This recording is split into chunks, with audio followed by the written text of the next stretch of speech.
Hello guys, welcome back to my channel. आज हम करने जा रहे हैं introduction to human resource management. Human resource management क्या होता है? ह्यूमन रिसोर्स को क्या करना, मैनेज करना। अब जो ऑर्गेनाइजेशंस होती हैं वो बहुत सारे पर्सन से मिलकर बनती हैं और बिना किसी पर्सन के कोई भी ऑर्गेनाइजेशन सर्वाइव नहीं कर सकती। तो जब बहुत सारे पर्सन्स आते हैं एक जगह पर और ऑर्गेनाइजेशन को रन करने में हेल्प करते हैं, तो उन पर्सन्स को क्या करना, मैनेज करना किसकी ड्यूटी बन जाती है? ऑर्गेनाइजेशन की। So it is through the combined efforts of people that, यानी जो हमारे ह्यूमन रिसोर्स होते हैं उन्हीं के एफर्ट से क्या बनती है? एक ऑर्गेनाइजेशन बनती है। और जितने भी मटेरियल और मॉनेटरी रिसोर्सेज होते हैं उनका जो है इफेक्टिवली यूज़ कर सकते हैं विद द हेल्प ऑफ, किनकी हेल्प से? ह्यूमन रिसोर्स की हेल्प से एक अच्छे से यूटिलाइजेशन हो सकता है हमारे जो मटेरियल रिसोर्सेज हैं और जो मॉनेटरी रिसोर्सेज हैं उनका, to attain the common objectives, जिनसे क्या हो? कॉमन ऑब्जेक्टिव बहुत जल्दी से अटेन हो जाए। फिर उसके बाद बोल रखा है कि without united human efforts no organisation can achieve its goals, यानी कोई भी ऑर्गेनाइजेशन जो है वो किसी भी गोल को अचीव नहीं कर सकती जब तक कि जो उनके ह्यूमन एफर्ट्स हैं वो एक साथ मिलकर काम नहीं करेंगे। So all the activities of the organisations are initiated and completed by the person who make the organisation. जो भी ऑर्गेनाइजेशन बनाता है उसके साथ साथ और जो पर्सन्स होते हैं उनके एफर्ट्स से भी क्या बनती है? जो काम है वो सारा का सारा कैसे हो जाता है? कंप्लीट हो जाता है। Therefore people are the more significant resource of any organisation. जो पर्सन्स हैं वो बहुत ज़्यादा इम्पॉर्टेंट रिसोर्स होते हैं ऑर्गेनाइजेशन के। सिग्निफिकेंट का मतलब होता है इम्पॉर्टेंट। इम्पॉर्टेंट रिसोर्स होते हैं ऑर्गेनाइजेशन के, और इन रिसोर्सेज को हम क्या कहते हैं? Human resource. सो अब यहाँ पर हम ये पढ़ेंगे कि ह्यूमन रिसोर्स को किस तरह से मैनेज किया जाता है और ह्यूमन रिसोर्स को मैनेज करने की क्यों नीड पड़ी है। ठीक है, so firstly we can come our definition. Human resource management में be defined as a set of policies. Human resource of management क्या है कि एक तरह से एक सेट ऑफ पॉलिसीज हैं, प्रैक्टिसेस हैं, प्रोग्राम्स हैं, design to both personal and organisation goals. किस लिए डिज़ाइन किए गए हैं? जो पर्सनल गोल्स हैं और जो ऑर्गेनाइजेशन गोल हैं उनको अचीव करने के लिए। It is a process of binding people and organisation together. इसका जो मेन काम है वो क्या है कि पर्सन्स को बाइंड करना और ऑर्गेनाइजेशन को एक साथ लाना कि जो गोल्स हैं, जो उनके ऑब्जेक्टिव्स हैं वो क्या हो जाएं? अचीव हो जाएं। उसके बाद यहाँ पे दे रखे हैं उसके फीचर्स और nature of human resource management. तो पहला है integral part of the process of management, यानी जो ह्यूमन रिसोर्स मैनेजमेंट है वो एक इनहेरेंट प्रोसेस है मैनेजमेंट का ही, और ये बहुत सारे जो पर्सन्स हैं उनको कवर करता है, यानी it covers all types of peoples at all levels. सारे लेवल्स के पर्सन्स को कवर करके चलता है। और जो ये है ये सारे जैसे कवर करता है, तो ये किन किन पर अप्लाई होता है? हर किसी पर अप्लाई होता है, चाहे वो वर्कर्स हैं, चाहे वो सुपरवाइजर्स हैं, चाहे वो ऑफिसर्स हैं, मैनेजर्स हैं, या अदर कोई भी पर्सनल है। पर्सनल का मतलब होता है एक तरीके से एम्प्लॉयज़। ठीक है, it can not be separated from the basic function. ये जो है बेसिक मैनेजमेंट फंक्शन से सेपरेट नहीं है, बट ये जो है it is performed by all the managers. ये जो है सारे मैनेजर्स के द्वारा परफॉर्म किया जाता है throughout the organisation rather than by the personnel department only. यानी ये जो है सारे के सारे मैनेजर्स इस फंक्शन को परफॉर्म करते हैं। सिर्फ और सिर्फ पर्सनल डिपार्टमेंट का ही अब काम नहीं रह गया है। जितने मैनेजर्स हैं वो इन फंक्शंस को परफॉर्म करके क्या कर सकते हैं? जो ऑर्गेनाइजेशन गोल्स हैं उनको अचीव करवा सकते हैं। उसके बाद है पर्सुएसिव फंक्शन। पर्सुएसिव फंक्शन का मतलब है कि जो ह्यूमन रिसोर्स मैनेजमेंट है वो कंप्रीहेंसिव के साथ साथ परवेसिव फंक्शन को भी परफॉर्म करता है। परवेसिव फंक्शन का मतलब होता है कि जैसे जो ऑर्गेनाइजेशंस हैं वो इक्वली जो हैं उनके जो भी रिसोर्सेज हैं, मींस यहाँ पे बोल रखा है it is equally useful and necessary in government. चाहे वो गवर्नमेंट ऑर्गेनाइजेशन है तब भी वहाँ पर HRM जो है उसका नीड पड़ती है। ठीक है, देखिए यूज़फुल है, नेसेसरी है, गवर्नमेंट में भी, आर्म्ड फोर्सेस जो हैं उनमें भी, स्पोर्ट्स की अगर कोई लाइन है उसमें भी है, और कोई और ऑर्गेनाइजेशंस है इन्हीं तरीके से तो उनमें भी ये क्या है? बहुत ज़्यादा यूज़फुल है और इक्वली ट्रीटमेंट होता है। ठीक है, और फिर यहाँ पे बोला है it applies to all functional areas. और भी बहुत सारे फंक्शनल एरिया पे अप्लाई होता है, जैसे प्रोडक्शन हो गया, मार्केटिंग हो गया, फाइनेंस हो गया, रिसर्च हो गया, एक्सेट्रा, और जैसे हम जब रिक्रूटमेंट का प्रोसेस करते हैं, सिलेक्शन का प्रोसेस करते हैं, development and utilisation of people, इन सब के प्रोसेस में भी ये बहुत बड़ा एक पार्ट लेता है। जो ईच एंड एवरी मैनेजर जो है इन्वॉल्व होता है ह्यूमन रिसोर्स के फंक्शन में। तो ह्यूमन रिसोर्स मैनेजमेंट जो है सिर्फ और सिर्फ एक स्टाफ फंक्शन नहीं है, बट साथ के साथ एक लाइन रिस्पॉन्सिबिलिटी भी है। ठीक है, उसके बाद आता है कम्प्रीहेंसिव फंक्शन। कम्प्रीहेंसिव फंक्शन में क्या है, जो मेन फंक्शन होता है ह्यूमन रिसोर्स मैनेजमेंट का, is to manage people at work. जहाँ पर पर्सन्स काम कर रहे हैं उस वर्क में पर्सन्स को क्या करना, मैनेज करना। उसके बाद यहाँ पे है कम्प्रीहेंसिव फंक्शन का मतलब है कि ये जो है सारे के सारे टाइप्स के ऑर्गेनाइजेशंस को कवर करके चलता है। ये जो है वही बात है कि अप्लाई होता है वर्कर्स पर भी, सुपरवाइजर्स पर भी, ऑफिसर्स पर भी, मैनेजर्स पर भी, सबके ऊपर ये अप्लाई आसानी से हो जाता है। फिर है पीपल सेंटर्ड। पीपल सेंटर्ड का मतलब है कि जैसे जो भी ऑर्गेनाइजेशंस हैं is concern with the employees, employees से कंसर्न है as individuals as well as groups. चाहे वो इंडिविजुअल्स हैं चाहे वो ग्रुप्स हैं, उन पर दोनों पर ही ये क्या होती है, अप्लाई होती है। पीपल सेंटर्ड का मतलब है ऑर्गेनाइजेशन जो है सारे के सारे किससे बनी हुई है, पर्सन से बनी हुई है, तो पीपल के ऊपर भी ये लोग कंसर्न करके चलते हैं। फिर यहाँ पर बोला है कि it is a process of bringing people, यानी ये एक ऐसा प्रोसेस है जहाँ पर जो पर्सन्स हैं वो एक साथ आते हैं और ऑर्गेनाइजेशन उसके साथ आती है कि जो भी गोल्स हैं वो क्या हो सके, मेट हो सके, यानी मिल सके उन लोगों को। ठीक है, फिर नेक्स्ट पॉइंट है एक्शन ओरिएंटेड। जो HRM है वो एक्शन ओरिएंटेड एक्टिविटीज से रिलेटेड है, जहाँ पर सिर्फ ये नहीं ध्यान रखा जाता कि आप कौन से एक्शन को कर रहे हैं, यानी रिकॉर्ड नहीं किया जाता, लेकिन एक्चुअली में एक्शंस जो है वो किए जाते हैं। फिर है यहाँ पर जो मेन स्ट्रेस दिया जाता है वो किस पर दिया जाता है, सॉल्यूशंस ऑफ पर्सनल प्रॉब्लम्स। जो भी पर्सनल प्रॉब्लम्स हैं उनका क्या सॉल्यूशन होगा, to achieve organisation objective and employees personal goals. Employees जो होते हैं वो भी जब ऑर्गेनाइजेशन में एंटर करते हैं उनके भी कुछ पर्सनल गोल्स होते हैं एंटर करने के लिए, तो उन दोनों का ध्यान रखा जाता है कि ऑर्गेनाइजेशन के क्या गोल्स हैं, और साथ साथ एम्प्लॉयज़ के गोल्स को भी क्या किया जाता है, फुलफिल किया जाता है। फिर उसके बाद है कॉन्टीन्यूस प्रोसेस। जो मैनेजमेंट ऑफ ह्यूमन रिसोर्स है वो कभी एंडिंग प्रोसेस नहीं है, वो चलता ही रहेगा, एक कॉन्टीन्यूस प्रोसेस है। जैसे ही ऑर्गेनाइजेशन के जो गोल्स हैं वो अचीव हो जाएंगे तो बाद में उनके नए गोल्स होते हैं, फिर वो अचीव करने के लिए प्रोसेस क्या होता है, कॉन्टीन्यूसली चलता रहता है। फिर उसके बाद है science as well as art. Science भी है और आर्ट भी है। तो साइंस कैसे है कि ये जो है एक ऐसी ऑर्गेनाइजेशन बॉडी है जो कि क्या कंटेन करती है, नॉलेज कंसिस्टिंग ऑफ प्रिंसिपल्स, जहाँ पर नॉलेज भी होती है और साथ के साथ कुछ प्रिंसिपल्स और टेक्निक्स भी गिवन होती हैं। और ये आर्ट है जहाँ पर ये क्या है कि एप्लीकेशन ऑफ थ्योरेटिकल नॉलेज को क्या करती है, इन्वॉल्व करती है to solve the problems of the human resource. Human resource की जो भी प्रॉब्लम्स हैं उनको सॉल्व करने के लिए। उसके बाद बोला गया है बेस्ड ऑन ह्यूमन रिलेशंस।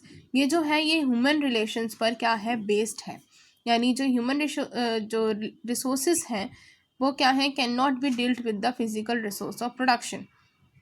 ठीक है, every person has different needs. हर एक पर्सन की अलग अलग नीड्स होती हैं, अलग अलग परसेप्शंस होते हैं, अलग अलग एक्सपेक्टेशंस होती हैं, तो इस हिसाब से मैनेजर को उनके हिसाब से चलना पड़ता है। ठीक है, तो ये देखेंगे कि मैनेजर का यहाँ पे टास्क क्या हो जाता है कि ह्यूमन रिलेशंस को ऑर्गेनाइजेशन के साथ एक अच्छा सा बना के रखना, कि जो ह्यूमन है और ऑर्गेनाइजेशन है उनका जो रिलेशन है वो बहुत बढ़िया होना चाहिए। तो it is a process of achieving the best fit between individuals, jobs, organisation and environment. एक बेस्ट जो वो होता है इन्वायरमेंट है वो क्रिएट करना ह्यूमन रिसोर्स का जो मैनेजमेंट है उसका एक काम होता है। उसके बाद है यंग डिसिप्लिन। जो ह्यूमन रिसोर्स मैनेजमेंट है वो एक तरह से यंग डिसिप्लिन कंसिडर किया जाता है, और ये जो है last part of 19th century में स्टार्ट हुआ था। फिर नेक्स्ट है इंटरडिसिप्लिनरी। इंटरडिसिप्लिनरी का मतलब है कि यहाँ पर आपको बहुत सारे वेरियस सब्जेक्ट्स मिल जाएंगे, वेरियस एरियाज मिल जाएंगे, like sociology, anthropology, economics etcetera. So it is an interdisciplinary subject. तो ये क्या है, एक इंटरडिसिप्लिनरी सब्जेक्ट है जहाँ पर बहुत सारे एरियाज कवर हो जाते हैं, और इसको एक स्पेशलाइज जॉब के लिए भी हम लोग कंसिडर करके चल सकते हैं। उसके बाद है यूनिवर्सल असिस्टेंस। यूनिवर्सल असिस्टेंस का मतलब है कि ये जो है functional, it is relevant to all functional areas. सारे फंक्शनल एरिया से रिलेटेड है, तो चाहे सिर्फ और सिर्फ बिजनेस सेक्टर का ही यहाँ पर काम नहीं बनता, और भी बहुत सारे जो इंडस्ट्रीज़ हैं उनमें भी ये बहुत जल्दी इनका जो इम्पोर्टेंस है वो बहुत ज़्यादा है। लाइक यहाँ पे प्रोडक्शन है, मार्केटिंग है, फाइनेंस है, रिसर्च एंड डेवलपमेंट है, एक्सेट्रा। तो ये सारे क्या हैं, एक फंक्शनल एरियाज़ हैं बिजनेस ऑर्गेनाइजेशन के। उसके बाद है objectives of human resource management. Human resource management के क्या क्या ऑब्जेक्टिव्स हैं। पहला ऑब्जेक्टिव है कि जो to help the organisation to achieve its objective by providing well trained and highly motivated employees. यानी इसका पहला ऑब्जेक्टिव ये है कि जो वेल ट्रेंड और मोटिवेटेड, यानी उनको मोटिवेट करना, जो एम्प्लॉयज़ हैं उनको अच्छे से मोटिवेट करना, उनको वेल ट्रेन करना, कि जिसकी वजह से जो ऑर्गेनाइजेशन के जो ऑब्जेक्टिव्स हैं वो अचीव हो सकें। उसके बाद है to effectively utilise the skill and knowledge of the employees. यानी इफ़ेक्टिवली जो है, जो भी एम्प्लॉयज़ की जो नॉलेज है उनको अच्छे से यूटिलाइज़ करना, उनके स्किल को यूटिलाइज़ करना और उनके इंटरेस्ट का ध्यान रखना। ठीक है। उसके बाद है कि जॉब सेटिस्फेक्शन को इन्हेंस करना, सेल्फ एक्चुअलाइजेशन को इन्हेंस करना एम्प्लॉयज़ की, उनको इनक्रेज करना काम करने के लिए। उसके बाद नेक्स्ट पॉइंट है कि बेस्ट ट्रेनिंग देना, एडवांसमेंट फैसिलिटी प्रोवाइड करना एम्प्लॉयज़ को, कि वो बहुत ज़्यादा मोटिवेट हों और अच्छे से काम कर सकें ऑर्गेनाइजेशन के अंदर। उसके बाद है कि डेवलप करना, मेंटेन करना एक quality of work life in the employees. फिर नेक्स्ट है कि जो सारे जो काम हैं इंडिविजुअल्स के और ग्रुप में जो भी काम हो रहे हैं उनको एक साथ इंटीग्रेशन में लाना, कि काम जो है बिल्कुल परफेक्ट हो जाए। ठीक है। फिर इसके बाद है हाई मोरल मेंटेन करना, गुड ह्यूमन रिलेशंस को मेंटेन करना विद इन द ऑर्गेनाइजेशन। फिर नेक्स्ट है to help in maintaining ethical policies. Ethical policies को भी मेंटेन करने में हेल्प करना। उसके बाद है कि ये ढूंढना इंडिविजुअल की क्या नीड्स हैं और उन नीड्स को सेटिस्फाई करना अप्रोप्रिएट मॉनेटरी और नॉन मॉनेटरी इंसेंटिव को यूज़ करके। उसके बाद है कि जो HRM है वो, उसको HR पॉलिसीज़ को भी जो है कम्युनिकेट करना चाहिए एम्प्लॉयज़ के साथ, जिसकी वजह से क्या हो सके कि एम्प्लॉयज़ के नए नए आइडियाज़ उनको मिल सके, ओपिनियंस मिल सके, उनकी फीलिंग्स का उनको पता चल सके। फिर to minimise the negative impact, negative impact को मिनिमाइज़ करना। उसके बाद है कि जो पर्सन्स की जो स्ट्रेंथ है उसको यूज़ करना और प्रोडक्टिविटी करना और बेनिफिट करना ऑर्गेनाइजेशन का। फिर नेक्स्ट है scope and activities of human resource management. Human resource management का क्या स्कोप है और कहाँ कहाँ तक जो है ये फैला हुआ है। ह्यूमन रिसोर्स मैनेजमेंट जो है बहुत ज़्यादा वाइडली स्कोप का होता है, जहाँ पर ह्यूमन रिसोर्स और manpower planning, determining the number and kinds of personnel required to fill the vacant post in an organisation. यानी ऑर्गेनाइजेशन के अंदर जो भी वेकेंट पोस्ट है ये डिटरमाइन करना कि कितने नंबर के लिए वेकेंट पोस्ट है और किस तरह के पर्सनल चाहिए, स्किल चाहिए, अनस्किल्ड चाहिए। तो ये सारे के सारे काम कहाँ होते हैं, ह्यूमन रिसोर्स और मैन पावर प्लानिंग के अंदर। फिर है रिक्रूटमेंट करना, सिलेक्शन करना, प्लेसमेंट करना, ये भी क्या किसके काम है, ह्यूमन रिसोर्स मैनेजमेंट के। और क्या है, ट्रेनिंग और डेवलपमेंट प्रोवाइड करना एम्प्लॉयज़ को कि वो बेटर और एफिशिएंट मैनर में काम कर सकें, जिसकी वजह से जो है उन जो ग्रोथ है और परफॉर्मेंस है उनकी भी बढ़े, एम्प्लॉयज़ की भी बढ़े और साथ के साथ किनकी भी बढ़े, ऑर्गेनाइजेशन की भी बढ़े। फिर उसके बाद है परफॉर्मेंस अप्राइजल ऑफ एम्प्लॉयज़, और जो भी परफॉर्मेंस है एम्प्लॉयज़ की उनको देखना और उसके बाद करेक्टिव एक्शन लेना कि उनको क्या करना चाहिए, उनको ट्रांसफ़र करना है, उनको प्रमोशन देनी है। ये सारा कौन ध्यान रखता है, ह्यूमन रिसोर्स मैनेजमेंट। ये एक तरीके से सारी एक्टिविटीज़ जो भी परफॉर्म करता है ह्यूमन रिसोर्स मैनेजमेंट वो बता रखी हैं। उसके बाद है मोटिवेशन। मोटिवेशन देना वर्कफोर्स को बाय प्रोवाइडिंग फाइनेंशियल इंसेंटिव्स और एवेन्यूज़ ऑफ प्रमोशन, कि प्रमोशन कैसे मिलनी है। रेम्यूनरेशन टू एम्प्लॉयज़ को रेम्यूनरेशन देना by giving proper monetary and maintaining compensation plan. यानी मॉनेटरी जो है जो मॉनेटरी पॉलिसीज़ वगैरह उनका होती हैं कि कैसे उनको रेम्यूनरेशन प्रोवाइड करेंगे। ठीक है, वो सारा ध्यान रखना। उसके बाद है सोशल सिक्योरिटी, एम्प्लॉयज़ को सोशल सिक्योरिटी भी प्रोवाइड करना, कि जैसे पेंशन्स वगैरह हो गई, वो एक तरीके से क्या है, सिक्योरिटी प्रोवाइडेड है। या हम और भी सिक्योरिटीज़ इन द फॉर्म कहीं भी दे सकते हैं कि अगर आपका कोई एक्सीडेंट वगैरह हो जाता है तो उस टाइम पे भी जो ऑर्गेनाइजेशन है वो सारा पैसा भरेगी। इस तरह से कुछ सिक्योरिटीज़ एम्प्लॉयज़ को दे दी जाती हैं। फिर उसके बाद है review and audit of personal policies, procedures और प्रैक्टिस जो है ऑर्गेनाइजेशन की, उनको रिव्यू करना और ऑडिट करना, देखना कि क्या क्या है। फिर यहाँ पर बोला गया है Indian institute of personal management यानी IIPM ने कुछ और स्कोप्स लेट डाउन किए हैं, बताए गए हैं कुछ और स्कोप्स। तो वो क्या है, द वेलफेयर एस्पेक्ट्स यानी जो लेबर वेलफेयर एक्टिविटीज़ इनमें इंक्लूड की जाती हैं। जैसे कौन कौन सी एक्टिविटीज़ हैं, गुड कंडीशंस ऑफ वर्क होना चाहिए, कैंटीन फैसिलिटीज़ प्रोवाइड करनी चाहिए, क्रेच फैसिलिटी प्रोवाइड करनी चाहिए, हाउसिंग फैसिलिटी अच्छे सी होनी चाहिए, एजुकेशन पॉलिसी अच्छी होनी चाहिए, कल्चरल एंड एंटरटेनमेंट प्रोग्राम्स होने चाहिए, provisions for health and safety etcetera. ये बहुत सारी पॉलिसीज़ वगैरह हैं, या कह सकते हैं कि बहुत सारी ऐसी एक्टिविटीज़ हैं जो वेलफेयर एक्सपेक्ट में क्या है, जुड़ी हुई हैं या इंक्लूड हैं। पर्सनल एक्सपेक्ट्स कौन से होंगे, जिनमें जैसे मैन पावर प्लानिंग क्या होगी, रिक्रूटमेंट और सिलेक्शन का कैसा प्रोसेस होना चाहिए, प्लेसमेंट कैसी होनी चाहिए, इंडक्शन, प्रमोशन एंड डिमोशन हो गया, ट्रांसफ़र हो गया, ये सारी क्या है, पर्सनल एक्सपेक्ट्स हैं। उसके बाद है industrial relation aspects. Industrial relation aspect यानी लेबर मैनेजमेंट रिलेशन हो गए, mutual consultation, process of collective bargaining हो गया, डिसिप्लिन कैसा होना चाहिए रिलेटेड एक्टिविटीज़ का, ग्रीवेंसेस रिड्रेसल मशीनरी क्या होगी, machinery for settlement industrial dispute, अगर कोई इंडस्ट्रियल डिस्प्यूट हो गया तो उसको कैसे सेटल करना है, यानी ये सारे क्या हैं, ये भी एक तरह से एक्टिविटीज़ हैं which are comes under into industrial relations aspects. उसके बाद है importance of human resource management.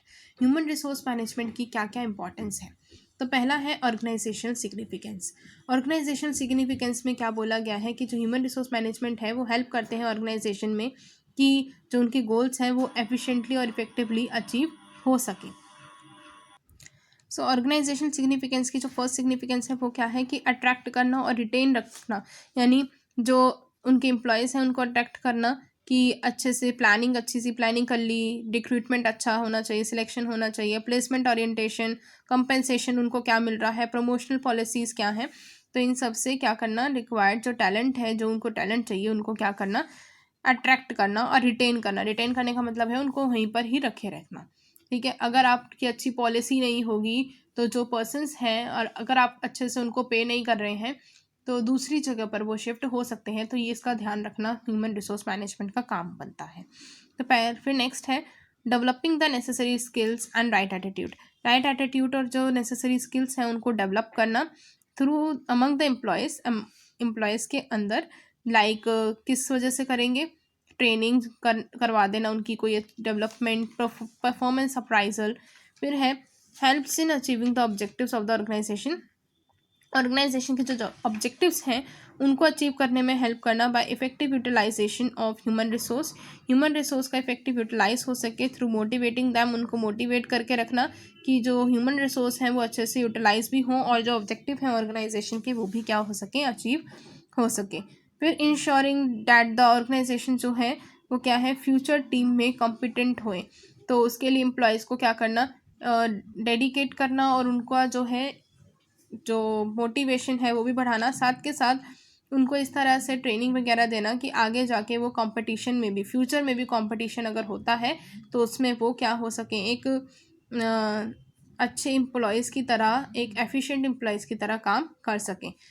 फिर है securing willing cooperation of employees through motivation, participation, grievance, यानी जो है एम्प्लॉयज़ जो हैं उनके साथ कोऑपरेट करने के लिए उनको भी जो मोटिवेशन है उनको मोटिवेट करना और पार्टिसिपेट करवाना उनको, कि जो उनकी मीटिंग्स वगैरह होती हैं वो उनमें भी पार्टिसिपेट कर सकें, या जो डिसीजंस हैं उनको लेने में भी वो लोग पार्टिसिपेट कर सकें।